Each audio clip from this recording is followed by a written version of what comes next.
Coming up on Mountain News this morning, 2 people are dead after a home explosion in Illinois this weekend. And a motorcyclist was killed in Florida this weekend after being struck by lightning while on the road. Plus, wildfires are spreading across the West, forcing several people in California and Arizona to abandon their homes in search of safety. Dedicated to Eastern and Southern Kentucky, this is WYMT Mountain News This Morning.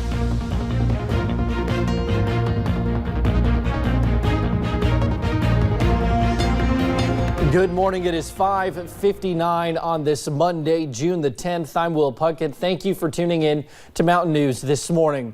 It's a foggy start to the work week and it's a damp one. Let's bring Brandon in this morning. And Brandon, Air You Can Wear was the name of the game this weekend, and it ruined a lot of people's outdoor activities. Still is this morning too. We're still seeing those high dew points, and we're also seeing again those higher temperatures this morning. Very mild start to the day, but you can feel it as you walk out the door. Let's go to live pinpoint Doppler radar. Taking a look at down south. We're still focusing on this cell right here just to the east of Barberville over into the DeWitt area of Knox County, back over towards 66 going into Clay County there near the Oneida and Redbird areas there, and you can see Asher's Fork there in the distance. But again, this cell has been stubborn right there, probably dumping some heavy rain, so just be careful. Also a little bit over into Harlan County this morning, so keep that in mind. Looking at visibility, not too bad at the moment on the sensors, but we do know there is patchy dense fog out there, so be careful of that. Temperatures in the upper 60s and low 70s depending on where you are this morning. It is 70 in Monticello, Prestonsburg, and Logan, and close there in a lot of the area. The coolest spots in the region, Williamsburg and Wise, both at 66. Almanac for today, 78 is our forecast time. We average 81 for this time of the year. The record of 89 was set back on this day in 2011. We're not going to get close to that today or even this week. I'll have the rest of that forecast coming up here in just a few minutes. Will? All righty, Brandon, thank you. Well, a crane collapse in Texas has left 1 woman dead and at least 5 other people injured. It happened as a line of powerful storms rolled through the area Sunday. Laura Podesta has more. Cell phone video captured the horrifying moments when a construction crane toppled over in downtown Dallas on Sunday. Oh my God, the crane is falling over. Oh my God. It fell onto a residential apartment building in the Elon City Light. Can confirm that there was 1 fatality, 2 individuals remain in critical condition, and 3 who suffered injuries during the collapse. 1 woman was killed. Authorities say she was found inside her apartment. This video shows what the crane did to the structure. One resident said it cut straight through the building before coming to rest on top of a parking garage. The building owners as well as the crane operators will get together and make a plan to make sure the safest way to remove the crane from the structure. The company that owns the crane issued a statement saying it will cooperate with any investigation into what went wrong. The cause of the collapse is not yet known, but it happened as a powerful storm blew through the city. Winds gusting up to 70 miles an hour sent debris flying into buildings, damaging homes and businesses, and leaving down power lines across the region. At one point, more than 250,000 people in North Texas were without electricity. Laura Podesta, CBS News. Now, first responders used rescue dogs to assist them in searching through the 468-unit building. All of the people in the building have now been accounted for. Well, a bolt of lightning struck a motorcyclist driving southbound on I-95 on Sunday in Florida. Authorities said a witness told them a bolt of lightning hit the motorcyclist's helmet, causing the helmet to shatter and the driver to veer off the road. Authorities said the driver of the motorcycle was killed. Investigators said an off-duty trooper on vacation from Virginia was riding by and saw the crash. Well, the wildfire season is heating up in the West. A second fire broke out in Arizona's Tonto National Forest. And in California, the Sand Fire near Sacramento has sparked evacuations. Here is Janet Shalmian. Fires across California. On a packed Sunday, Six Flags Magic Mountain near Los Angeles evacuated due to a brush fire nearby. In Northern California, the Sand Fire scorched at least 1,800 acres, fueled by gusting winds and searing heat. Mandatory evacuations ordered for more than 100 homes northwest of Sacramento. I'm racing home, and I see the smoke. Allegra Lopez lives a mile and a half away. I think about Paradise last year, and so I'm packing. In an area with few roads, some have been forced to leave belongings and livestock behind. I don't know about my horses. Last anyone saw them, they were running down the driveway.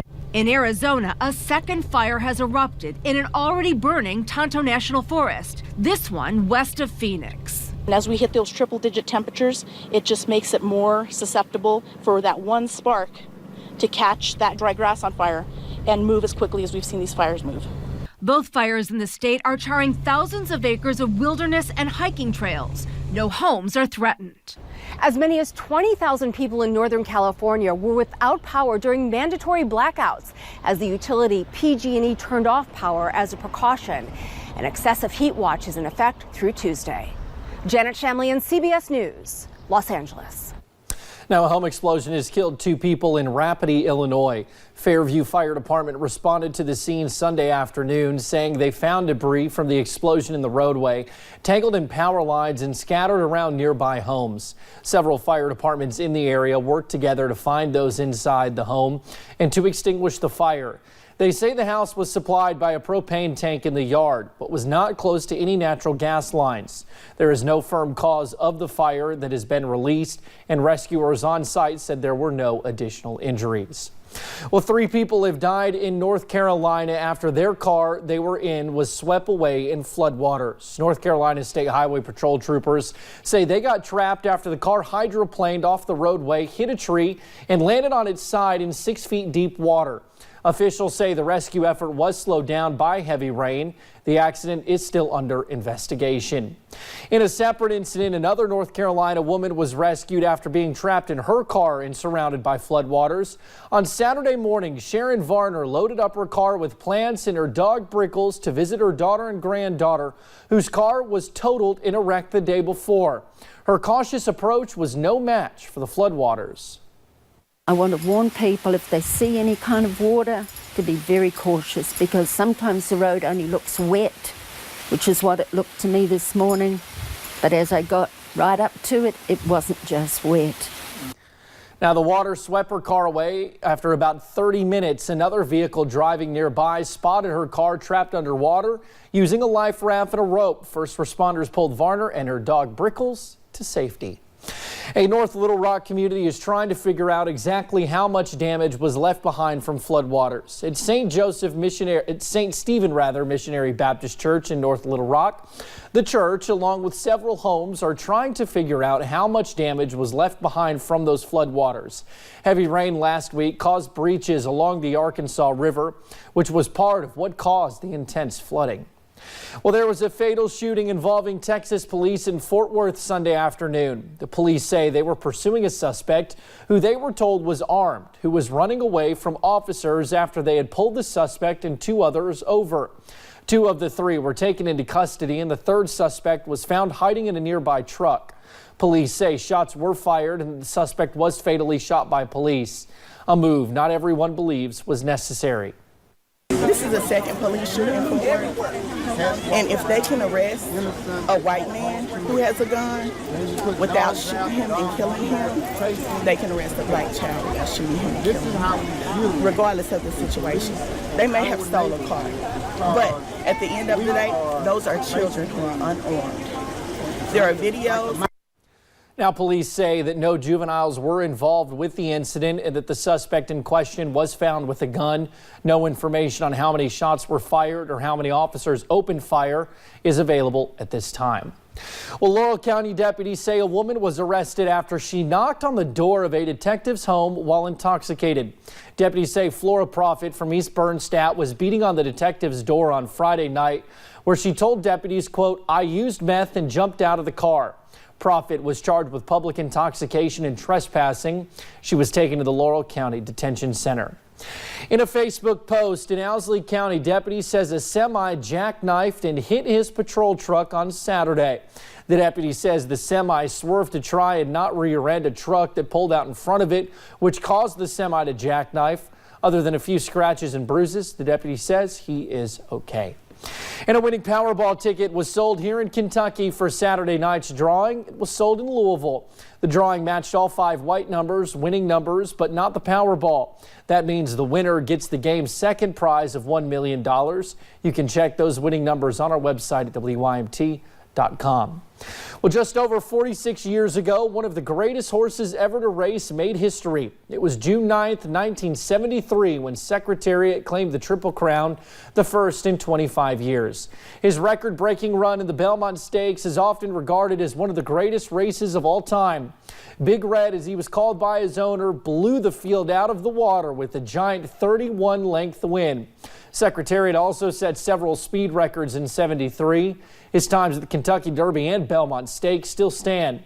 Secretariat died in 1989.